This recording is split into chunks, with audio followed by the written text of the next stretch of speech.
The train rattled through endless prairie, each mile taking Sarah further from everything she had ever known. She pressed her palm against the cold window glass, watching Philadelphia disappear behind her like a fading dream. The bruises on her ribs had finally stopped aching, but the memory of her stepfather's fists remained fresh enough to make her flinch whenever the conductor passed too closely down the aisle. Sarah was 23 years old and had never imagined her life would come to this. A mail-order bride, traveling to marry a complete stranger in the Dakota Territory. The advertisement had promised a stable rancher seeking a wife for companionship and homemaking. She had written 3 careful letters, each one a masterpiece of omission, never mentioning the violence that had driven her from her childhood home, never speaking of the nights she had hidden in the root cellar while her stepfather raged through the house searching for her. The other passengers gave her curious glances. Her dress was respectable but worn, mended carefully at the sleeves where the fabric had grown thin. She carried everything she owned in a single carpet bag tucked beneath her seat. Inside were 2 other dresses, a Bible her mother had given her before dying of consumption, a silver hairbrush, and the letters from her intended husband, a man named Thomas Whitmore who claimed to own 300 acres of prime cattle land. As the train pushed westward, the landscape transformed. Rolling hills gave way to vast flatness that seemed to stretch beyond the edge of the world. Sarah had never seen so much sky. It was beautiful and terrifying in equal measure, this openness that offered nowhere to hide. In Philadelphia, she could disappear down narrow alleys, lose herself in crowds, find shelter in doorways and churches. Out here, a person would be visible for miles in any direction. 3 days into the journey, she noticed the soldiers. They boarded at a depot in Nebraska, young men with government-issue rifles and nervous eyes. They spoke in low voices about Indian troubles, about Lakota warriors who refused to stay on their assigned reservations, about settlers whose homesteads had been burned. Sarah felt her stomach tighten with new fear.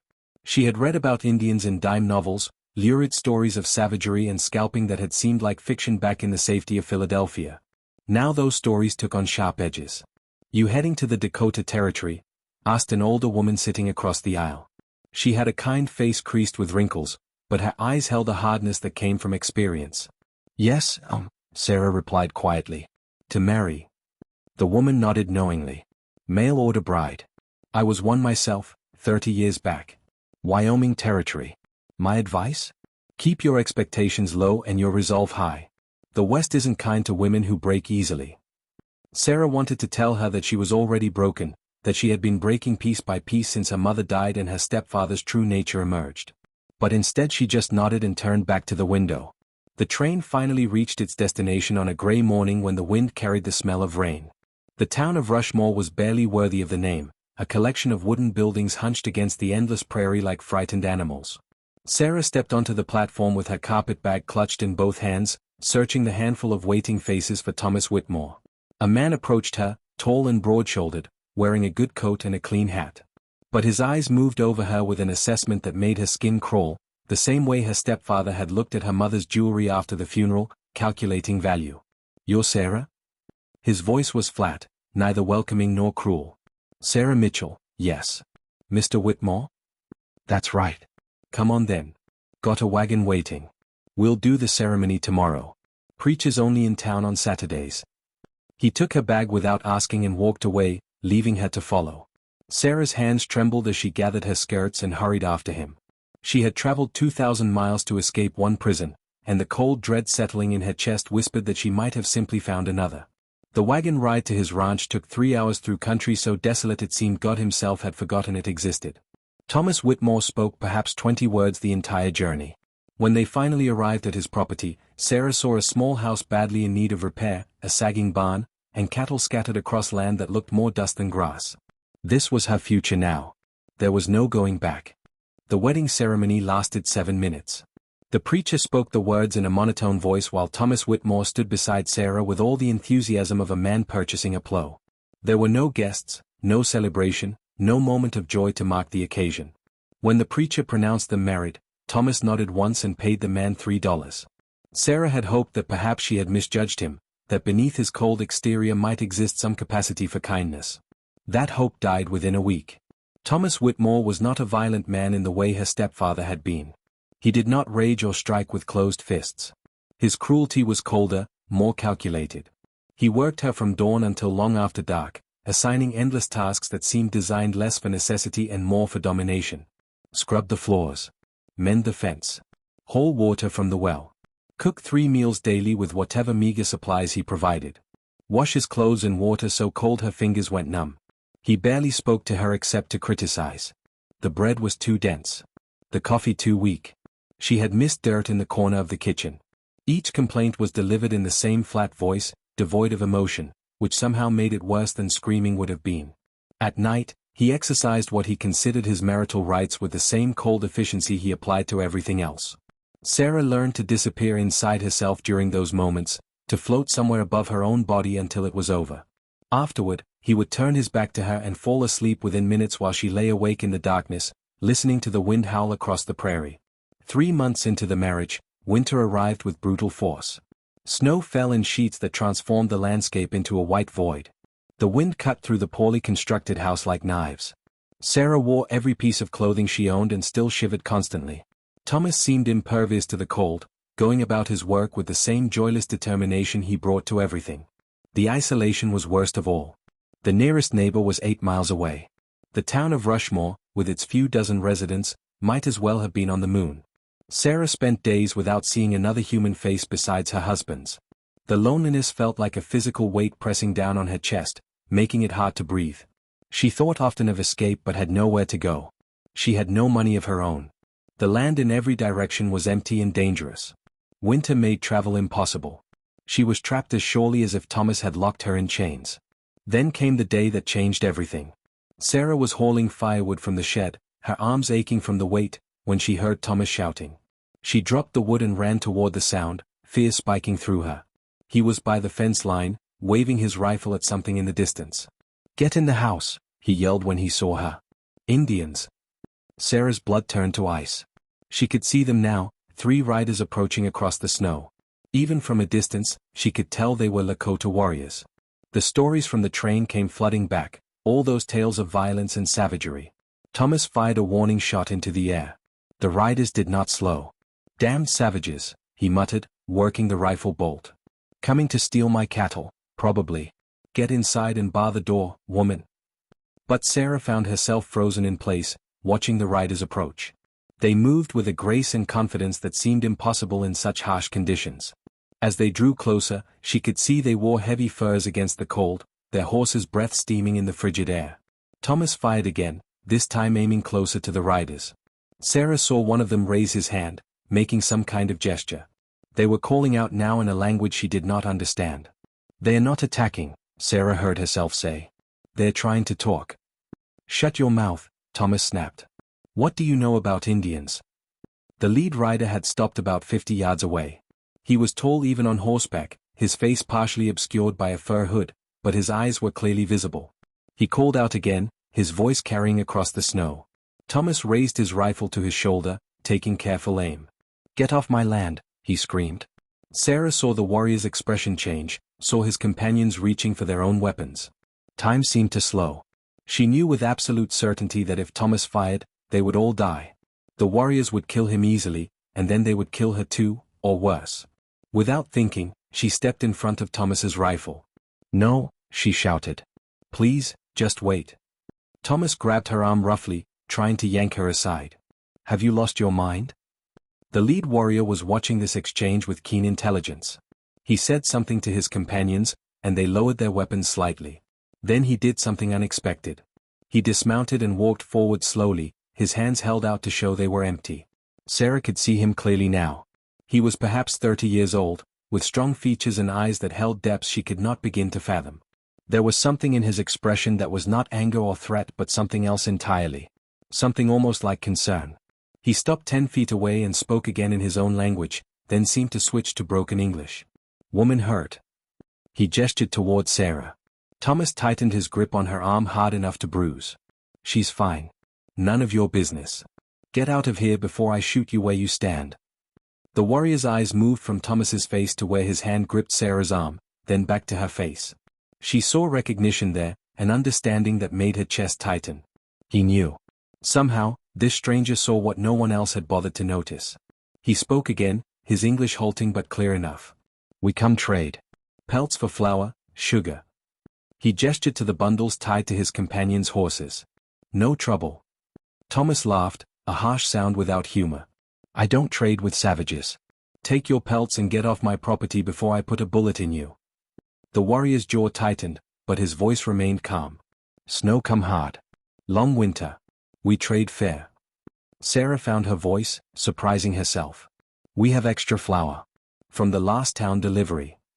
It was true. Thomas had bought more than they needed, probably anticipating being snowed in. Shut up, Sarah, Thomas growled. But she saw uncertainty flicker across his face. The pelts were valuable, probably worth more than the flour and sugar combined. His greed was warring with his hatred. The warrior looked at Sarah again, and this time she saw something else in his expression. Respect, maybe. Or recognition of her courage in speaking up. He reached into his coat and pulled out a small leather pouch. Gold, he said simply. For food. That changed everything. Thomas's grip on her arm loosened. Let me see it. The warrior stepped closer, moving with careful deliberation, and opened the pouch to show gold dust glinting inside. It was more than the flour and sugar were worth several times over. Thomas's breathing changed, became faster. Sarah knew that sound. It was the sound of him calculating profit. Wait here, Thomas ordered the warriors. He grabbed Sarah's arm again and dragged her toward the house. Once inside, he shoved her away from him. Get the flour and sugar. 2 sacks of each. And don't take all day about it. Sarah's hands shook as she gathered the supplies. Through the window, she could see the 3 warriors waiting patiently in the snow. The leader stood perfectly still, his gaze fixed on the house. On her. She carried the heavy sacks outside, struggling with the weight. Thomas followed, his rifle still in hand, the gold pouch tucked securely in his coat. The warrior stepped forward and took the sacks from her easily, his fingers brushing hers for just a moment. His skin was warm despite the bitter cold. Thank you, he said quietly, the words clearly difficult for him but spoken with care. Sarah nodded, not trusting herself to speak. Up close, she could see details she had missed before. A scar along his jawline. Silver threads in his dark hair despite his relative youth. Eyes that held both strength and something that looked like sorrow. Thomas cleared his throat loudly. Trade's done. Now get moving. The warrior held Sarah's gaze for a moment longer, then said something that made her breath catch. You need help, you come to winter camp. 3 miles north, by the river with 3 bends. You be safe there. Before Thomas could react, the warrior had mounted his horse and was riding away with his companions, the flour and sugar secured to their saddles. They moved swiftly, disappearing into the white landscape within minutes. Thomas rounded on Sarah the moment they were out of sight. What did he say to you? Nothing, she lied. I couldn't understand him. His eyes narrowed with suspicion, but he could not prove she was lying. He counted the gold dust again, his expression softening slightly with greed satisfied. Go start dinner. And don't think I didn't notice you giving him those supplies without asking me first. That night, as she lay awake beside her snoring husband, Sarah thought about the warrior's words. 3 miles north, by the river with 3 bends. A place where she would be safe. It seemed impossible. Everything she had been told about Indians said they were dangerous, that a white woman among them would face horrors beyond imagination. But the warrior's eyes had not held cruelty or danger. They had held understanding. He had seen her suffering and offered sanctuary. The thought returned to her again and again over the following weeks as winter deepened and Thomas's treatment of her worsened. He was angry about something, some business deal that had fallen through, and he took his frustration out on her with increasingly harsh demands and cutting words. Then came the night he hit her. It started over dinner. The venison was tough, overcooked despite her best efforts with their poor stove. Thomas took one bite and spat it out. Can't you do anything right? He demanded. I pay for your food, your shelter, and this is how you repay me? With garbage. I'm sorry, Sarah said quietly. The stove doesn't heat evenly. I tried. His hand moved so fast she did not see it coming. The slap knocked her sideways, sending her crashing into the wall. Pain exploded across her cheekbone. She tasted blood where her teeth had cut the inside of her mouth. Thomas stood over her, his face red with rage. Don't make excuses. Just do better. He stormed out, leaving her crumpled on the floor. Sarah touched her face gingerly, feeling the skin already beginning to swell. Something inside her broke then, or perhaps something finally crystallized into clarity. She had escaped her stepfather only to marry someone just as cruel. She had traveled 2,000 miles and gained nothing but a different cage. The law would not help her. Divorce was nearly impossible, and even if she obtained one, she had no money, no family, nowhere to go. Except she did have somewhere to go. 3 miles north, by the river with 3 bends. Sarah stood up slowly, her decision made. She would wait until Thomas fell asleep, then she would take what supplies she could carry and disappear into the night. She might freeze to death in the snow. She might lose her way and die alone on the prairie. The Lakota camp might turn her away or worse. But staying here meant dying slowly, piece by piece, until there was nothing left of who she had been. She would rather die free than live as a slave. Sarah waited until Thomas's snoring rattled through the small house with steady rhythm. She had learned the patterns of his sleep over these terrible months, knew that once he reached this depth of slumber, a gunshot could barely wake him. Still, she moved with exquisite care as she gathered her supplies. She could not take much. Too heavy a load would slow her down, and speed might mean the difference between life and death. She wrapped herself in every piece of warm clothing she owned, layering her dresses one over the other beneath her heavy coat. Into a small sack, she packed dried meat, a half loaf of bread, matches wrapped in oilcloth, and her mother's Bible. The silver hairbrush she left behind. Sentiment was a luxury she could not afford. The hardest part was opening the door. The hinges creaked softly, a sound that seemed impossibly loud in the frozen silence. Thomas stirred, muttering something unintelligible, and Sarah's heart stopped.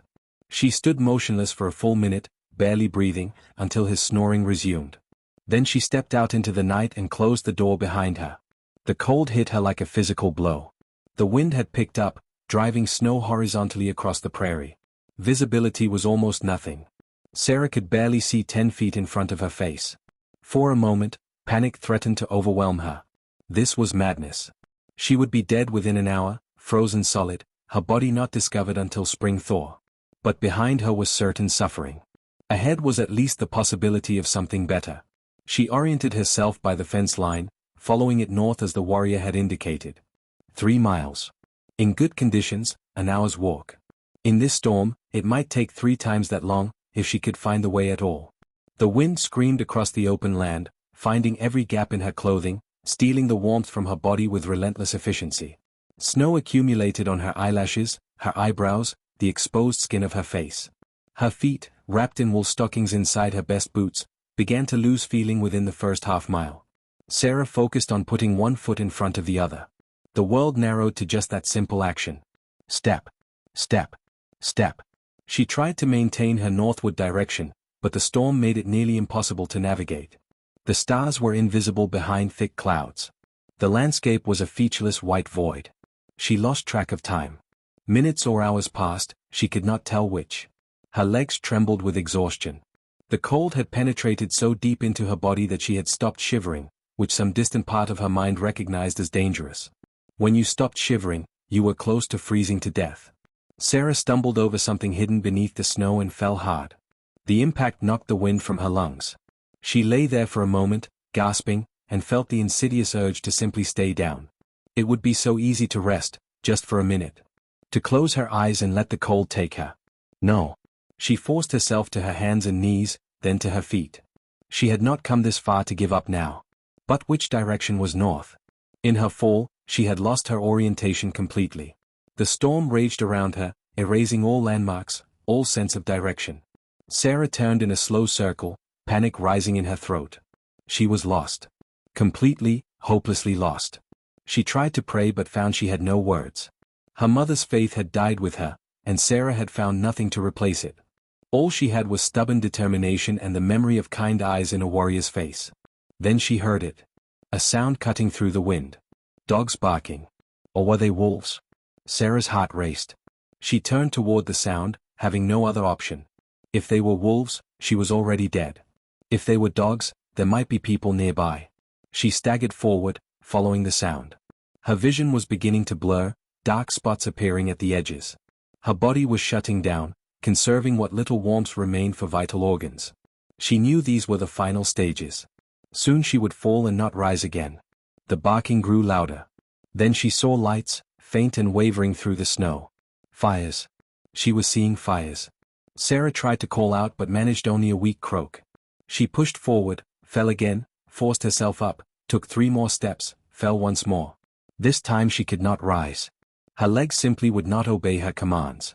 She heard voices, shouts in a language she did not understand. Shapes moved through the snow toward her. Strong hands lifted her.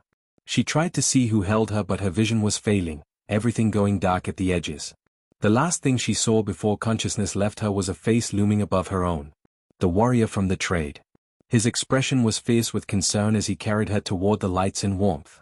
Then darkness took her completely. Sarah woke slowly, fighting her way up through layers of confusion. She was warm. That was the first clear thought.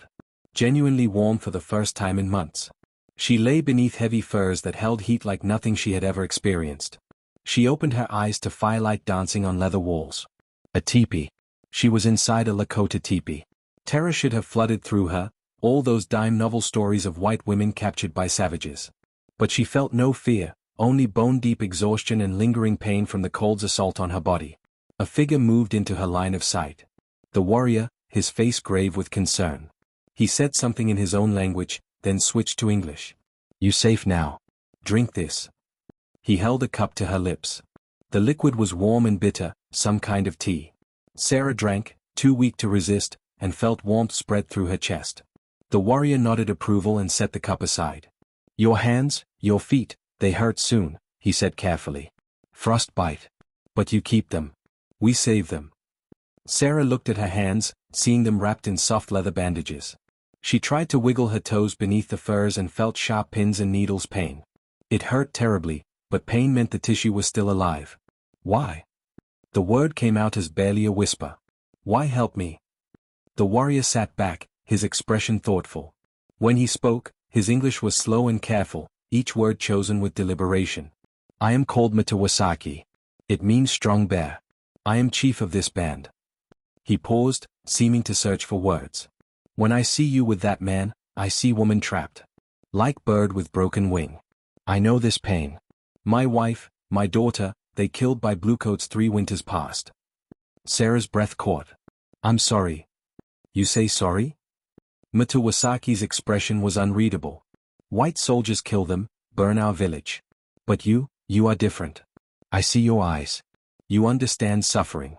So when you come to my camp in storm, almost dead, I think maybe the spirits send you for reason." Over the following days, as Sarah recovered from her ordeal, she learned the rhythms of the Lakota winter camp. The people here lived in a way completely foreign to everything she had known, yet there was a logic and beauty to it that she had never encountered in white society. The women who tended her were gentle and efficient. They brought her food, changed her bandages, and spoke to her in soft voices even though she could not understand their words. One woman, called Wikapi, seemed to have been assigned as her primary caretaker. She was perhaps 40, with streaks of gray in her braided hair and eyes that held deep wisdom. Wikapi spoke no English, but she communicated through gestures and expressions. She showed Sarah how to move her frost-damaged fingers and toes, painful exercises that were necessary to restore full function. She brought special poultices that smelled of herbs and earth, applying them to Sarah's frostbitten skin with careful attention. Matawasaki visited each day, checking on her recovery and slowly, patiently, helping her understand her new circumstances. He explained that she was under his protection now, that no one in the camp would harm her. He also made clear that she was free to leave whenever she wished, though he hoped she would stay at least until spring when travel would be safer. "What about my husband?" Sarah asked during one of these visits. "Won't he come looking for me?" Matawasaki's expression hardened. "That man is not husband. Husband protects, provides, honors his woman. That man is jailer." He paused. "He come to camp 2 days ago, with 5 other white men. Demand we return his property." Sarah's heart clenched with fear. "What did you do?" "I tell him you here by choice. You free woman now. He say he go to fort, bring soldiers." Matawasaki's eyes met hers steadily. "Let him try. This land is ours by treaty. Soldiers cannot come here without cause. And if they do, we defend what is ours." The casual acceptance of potential violence should have frightened her, but Sarah found herself feeling something else entirely. Protected. For the first time since her mother's death, someone was willing to stand between her and those who would hurt her. As the weeks passed, Sarah's body healed. The frostbite damage was significant but not permanent. She would keep all her fingers and toes, though some remained numb and clumsy. More remarkable was the healing of wounds she had not realized she carried. The constant tension that had lived in her shoulders began to ease. She slept through entire nights without waking in fear. She started to remember what it felt like to smile. Wikapi took her education in hand, teaching her the skills she would need to contribute to the camp. How to properly tan hides, turning them soft and supple. How to prepare pemmican, the mixture of dried meat and fat that sustained them through winter. How to sew with sinew and bone needles, creating garments that actually kept out the cold unlike anything she had worn before. Sarah proved an eager student. For the first time in her life, women treated her work with respect rather than criticism. When she made mistakes, Wikapi would laugh gently and show her the correct method. When she succeeded, the other women would nod approval and include her more fully in their conversations, even though she understood perhaps one word in 20. Mutawasaki continued his daily visits, and gradually their conversations deepened. He told her about his people's history, about the sacred Black Hills that were being stolen by gold miners, about the promises made and broken by the white government. He spoke of his wife and daughter with love that time had not diminished, describing how they had died trying to flee when soldiers attacked their peaceful camp at dawn. "Why do you not hate me?" Sarah asked one evening as they sat by the fire. "I'm white. My people killed your family." Mutawasaki was quiet for a long moment. "Hate is easy. Too easy. It consumes everything, leaves nothing but ash." He looked at her, firelight reflecting in his dark eyes. "You did not kill my family. You are not responsible for evil done by others who share your skin color, just as I am not responsible for every action taken by every Lakota warrior." He paused. "Besides, I see who you are. You are a woman who chose death over Dishina. You walked into blizzard rather than accept slavery. This is courage my people respect." Sarah felt tears prick her eyes. No one had ever called her courageous before. Spring came slowly to the prairie, melting the snow inch by reluctant inch. As the land transformed from white to brown to green, Sarah found herself transforming as well. The frightened woman who had arrived half dead in a snowstorm was being replaced by someone stronger, someone who laughed with the other women and carried water from the river without complaint and could tan a hide nearly as well as Wikapi. One warm evening in early May, Mutawasaki asked her to walk with him. They left the camp and climbed a low hill overlooking the river. The sun was setting, painting the sky in shades of orange and purple that seemed impossible in their beauty. "The snow is gone," he said quietly. "Travel is safe now. If you wish to return to white settlements, I will provide horses and an escort to take you wherever you want to go." Sarah's chest tightened. She looked out at the prairie, at the camp below where smoke rose from cooking fires and children played in the gathering dusk. She thought about Philadelphia, about the life she had left behind. She thought about Thomas Whitmore and the prison of that marriage. Then she thought about the past months. About learning to laugh again. About women who treated her as a sister. About a man who had shown her more tenderness and respect in a few months than she had received in her entire previous life. "What if I don't want to leave?" The words were barely a whisper. Mutawasaki turned to look at her, his expression careful, hopeful. "Then you stay. If that is what you truly want." "And you?" Sarah found the courage to meet his eyes. "What do you want?" He reached out slowly, giving her every opportunity to pull away, and took her hand in his. His palm was warm and calloused from years of hard work. "I want you to stay. I want to know you better. I want to see if this feeling in my heart when I look at you is something that can grow into something more." Sarah's heart was racing.